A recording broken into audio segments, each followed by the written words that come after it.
পদক্ষেপগুলোতে বিশৃঙ্খলা তৈরি করবে তাদের ব্যাপারে আমাদেরকে সতর্ক থাকতে হবে। প্রিয় ভাই বোনেরা, আমরা জানি একদিনে সকল সমস্যার সমাধান হবে না। যেভাবে স্বৈরাচার এই দেশের অর্থনীতি বলেন, এই দেশের পররাষ্ট্রনীতি বলেন, এই দেশের শিক্ষা ব্যবস্থা বলেন, এই দেশের স্বাস্থ্য ব্যবস্থা বলেন, প্রত্যেকটি ব্যবস্থাকে ধ্বংসপ্রাপ্ত করে দিয়ে গেছিল, সেই আমরা সরকার গঠন করার পরে দেশের সকল অবস্থাকে আমরা ধ্বংসপ্রাপ্ত পেয়েছি। সেজন্যই প্রিয় ভাই বোনেরা, আমাদেরকে ধ্বংস থেকে গড়ে তুলতে হচ্ছে। এই যে এমপি সাহেব একটু আগে এখানে ব্রিজ এবং রাস্তার কথা বলে গেলেন, যদি দেশে উন্নয়নই হতো তাহলে এই কাজগুলো এত বছরেও হলো না কেন? এই জন্যই হয় নাই, কারণ এর আগে যারা দেশের শাসনভার দখল করে রেখেছিল তারা জনগণের ভোটে নির্বাচিত ছিল না, তারা জোর করে ক্ষমতা দখল করে রেখেছিল এবং সেজন্যই তারা জনগণের জন্য কোনো কাজ করে নাই। আমরা দেখেছি, আমি জানি সমগ্র দেশের মানুষ, বিভিন্ন শুধু ঢাকা শহর না, ঢাকা শহর সহ বাংলাদেশের সকল মানুষ, সকল জেলা উপজেলার বহু মানুষ বিদ্যুতের কষ্ট ভোগ করছেন এই মুহূর্তে। কিন্তু এই যে বিদ্যুতের সমস্যা, এই সমস্যা স্বৈরাচার, যে স্বৈরাচারকে এই দেশের মানুষ বিতাড়িত করেছে, তাদের আনপ্ল্যান, অপরিকল্পিত পরিকল্পনার জন্য, অপরিকল্পিত বিভিন্ন পদক্ষেপের জন্য আজকে বিদ্যুৎ এবং জ্বালানির এই অবস্থা। প্রিয় ভাই বোনেরা, আপনারা যেহেতু বিএনপিকে নির্বাচিত করেছেন, বিএনপি দেশের মানুষের দল, বিএনপি দেশের স্বার্থেই কাজ করবে, বিএনপি দেশের মানুষের স্বার্থে কাজ করবে। আজকে এখানে দাঁড়িয়ে আপনাদের সামনে আমি বলতে চাই, এই আগামী 27 তারিখে আবার জাতীয় সংসদের অধিবেশন শুরু হবে। সেই জাতীয় সংসদ অধিবেশনে আপনাদের দল, আপনাদের সরকার দেশের মানুষের সামনে জাতীয় সংসদের মধ্যে উপস্থাপন করবে কিভাবে আমরা ইনশাআল্লাহ আগামী 10 বছর এই দেশের বিদ্যুৎ সমস্যার সমাধান করব। সেই পরিকল্পনা আমরা দেশের জনগণের সামনে উপস্থাপন করব পবিত্র জাতীয় সংসদে। প্রিয় ভাই বোনেরা, আজ বিদ্যুতের সমস্যা নিয়ে এই যখন সমস্যা, এই যখন সংকট, যে কোনো সংকট যদি মোকাবেলা করতে হয় ধৈর্য ধারণ করতে হবে আমাদেরকে।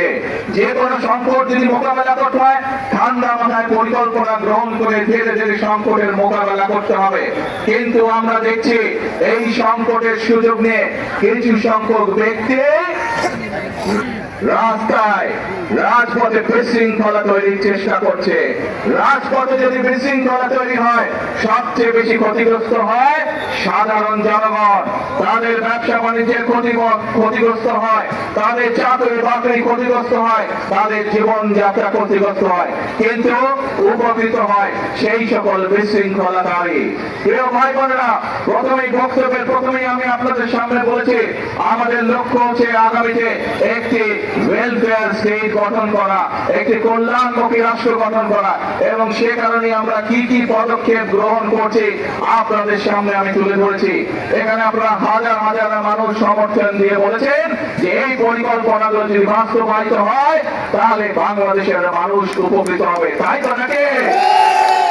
তাহলে প্রিয় ভাই বোনরা, আজকে এই বক্তব্যের শেষে এসে আপনাদেরকে বলতে চাই, আপনারা যে সমর্থন দিয়েছিলেন 12 ফেব্রুয়ারি নির্বাচনে, সেই সমর্থনের উপরে আপনারা আস্থা ধরে রাখুন।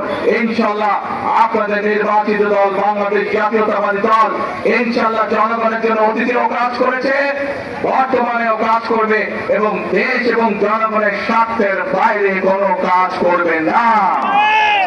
প্রিয় ভাই বোনেরা, আসুন আজকে এই পোড়ামাছ অবরুদ্ধকরণের এই যে জনসভা, এই জনসভায় আমরা সকলে আজকে শপথ গ্রহণ করি, আমরা সকলে শপথ গ্রহণ করি, সকলে প্রতিজ্ঞা করি যে দেশের স্বার্থের বিরুদ্ধে যারা কাজ করবে, যারা বিশৃঙ্খলা তৈরি করবে, যারা জনগণের স্বার্থে দেওয়া বিভিন্ন কর্মসূচি বাধাগ্রস্ত করবে, তাদেরকে জনগণের সকল শক্তি নিয়ে তাদেরকে প্রতিরোধ করবে। আজই নাকি আমরা দেশের শান্তি রক্ষায়, আসুন, যে কোনো মূল্যে আমাদেরকে দেশের শান্তি রক্ষা করতে হবে।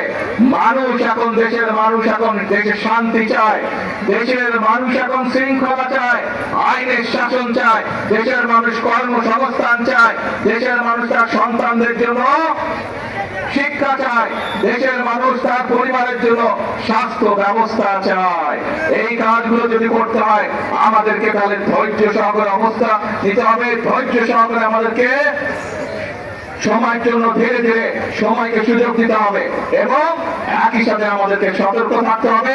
যারা বিশৃঙ্খলা তৈরি করছে তাদের ব্যাপারে আমাদেরকে সতর্ক থাকতে হবে। আছেন নাকি আপনারা আমার সাথে? ইনশাআল্লাহ প্রিয় ভাই বোনেরা, আজকে এই পর্যন্ত বক্তব্য রেখে আমি আমার বক্তব্য শেষ করছি। তবে আপনাদের কাছে প্রত্যাশা, 12 তারিখে যেভাবে আপনারা সমর্থন দিয়ে আপনারা আস্থা রেখেছিলেন বিএনপির উপরে, পরিষ্কার ভাবে আমি বলে দিতে চাই, ইনশাআল্লাহ আপনারা আস্থা ধরে রাখুন।